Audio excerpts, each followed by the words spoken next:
In this video, we're going to calculate the gradient of an interval, or a line passing through 2 points. But before we do that, let's quickly recap what we mean by gradient. So gradient is the steepness of a line, sort of in simple terms. So the steeper the line, the greater the gradient. And we measure a gradient always from left to right. So when we're categorizing a gradient as a positive or a negative or an uphill or a downhill or a level gradient, for example, or even a vertical gradient, we're always considering it from left to right, never from right to left. I think that's very important, so I'll make that point there. So the steeper a line, the greater the gradient. So in this example, so if we assume this interval is drawn somewhat to scale, this would be an example of a positive gradient. In other words, from a point on the left-hand side, going to a point on the right-hand side, it's rising. Okay. The opposite could occur. We could be starting at some high point on the left. As we move to the right-hand side, we could be falling. Okay, so that's a negative gradient. So gradient can be both positive, negative, can be zero. For example, the blue line here would be an example of a zero gradient. Or it could be undefined or infinite in the case of a vertical gradient. So gradient, we normally use the letter, a lowercase m, and that's the reason for that. There's all sorts of reasons if you want to Google that. I don't think there's any definitive reason why we use m, but that's right. That is as it is. So we'll just use that letter. That's convention. It's rise over run. So it's kind of like a ratio, isn't it, of two sides of a right angle triangle. So if you consider this right angle triangle here, so this is triangle ABC. The rise is given by the difference in the y coordinates and always measured from left to right. So we look at the right-hand point. Okay. So the vertical, so we're only considering the y coordinates at the moment. If we subtract the left-hand y coordinate,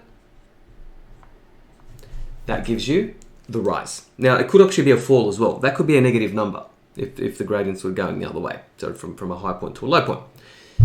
What about the run? So the run, we talk about the horizontal distance. So this is the length AC.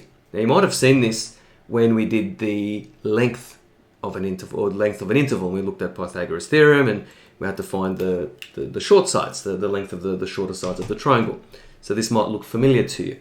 So length AC, we're considering the horizontal coordinates, so the x coordinates, and we want the difference in the x coordinates. So that gives us the run. That's going to be x2 minus x1. And the ratio of these two sides, so the ratio of the red to the blue, that's rise over run, will then give us the gradient. So if we were to write this then as a formula, okay, and this is the 2-point formula for gradient, rise, y2 minus y1 over the run, x2 minus x1. Now, one other thing to consider as well, and I'm just going to add this in quickly, if we wanted the angle of inclination, so I might just add that here. Okay, so this angle, so the angle of interval AB, let's call that theta. There is a relationship between the angle of the interval and its gradient. Now, we have a right angle triangle here, we have a theta. What side would this be? The red side here relative to theta. Okay, I might just zoom in on that.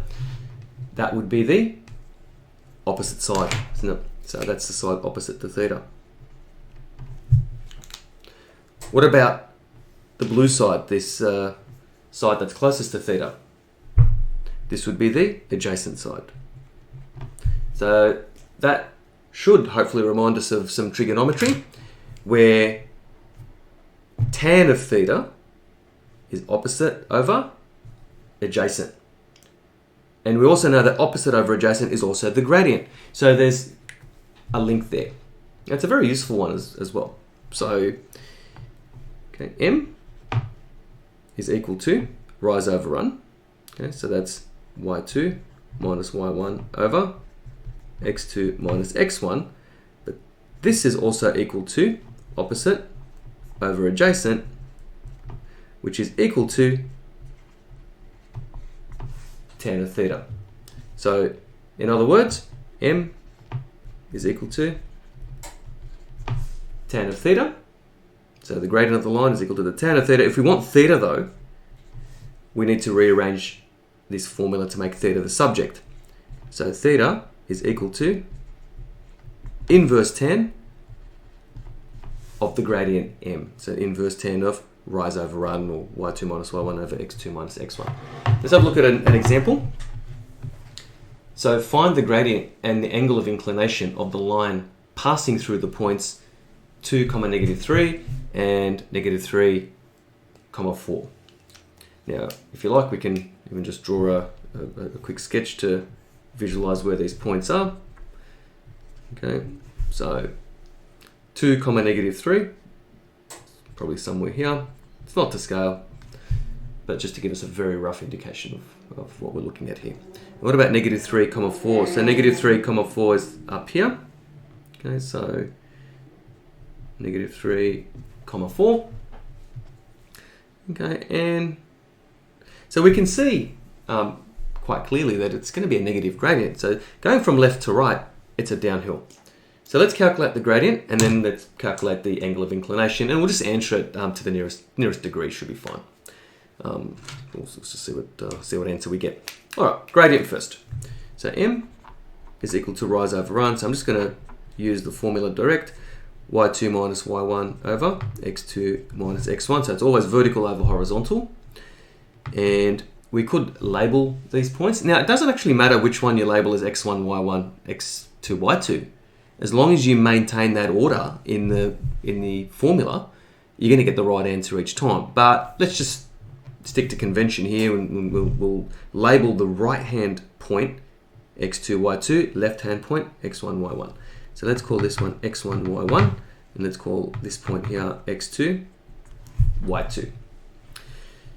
Okay, so y2 minus y1, so it's going to be -3 minus y1, so -4 over x2 minus x1, so it's going to be 2 minus -3.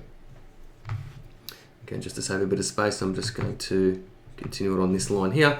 -3 minus 4 is -7 over 2 minus -3 is 5. So that's our gradient. Okay, so m is equal to -7 over 5. Now to find the angle of inclination. So the angle of inclination, okay, so if we want to measure that, it's always measured from a line that's parallel to the positive, or to the x-axis, but measured from the positive x-axis. So when we're talking about the angle of inclination, we actually mean this angle here. Okay, so it doesn't really matter where you measure it from. Okay, so it's actually all the same. We want this angle there. Okay, so angle theta. So we do know that tan of theta is equal to -7 on 5. Now that's a quadrant 2. That'll be a quadrant 2 angle, of course. So we're going to expect an answer, an angle theta, that's going to be greater than 90 and less than 180 degrees. Okay, so let's make theta the subject. So theta is equal to inverse tan of -7 on 5. Okay. Okay, let's try that. So inverse tan. Okay, -7 on 5. And let's see what we get. Okay, we get -54.46. Now that's the problem with these calculators. It doesn't actually give you the obtuse angle for tan, but that's very easy to fix. Okay, -54. So I'll just go back to the diagram. That's -54 here. To convert that into its equivalent sort of positive angle, we just add 180 degrees to it. Okay, so that's equal to, okay, that's -54.462 degrees. Okay, now if we add 180 degrees to it, okay, and with tan, that'll give us the equivalent positive angle. Okay, so adding 180, we get 125.537.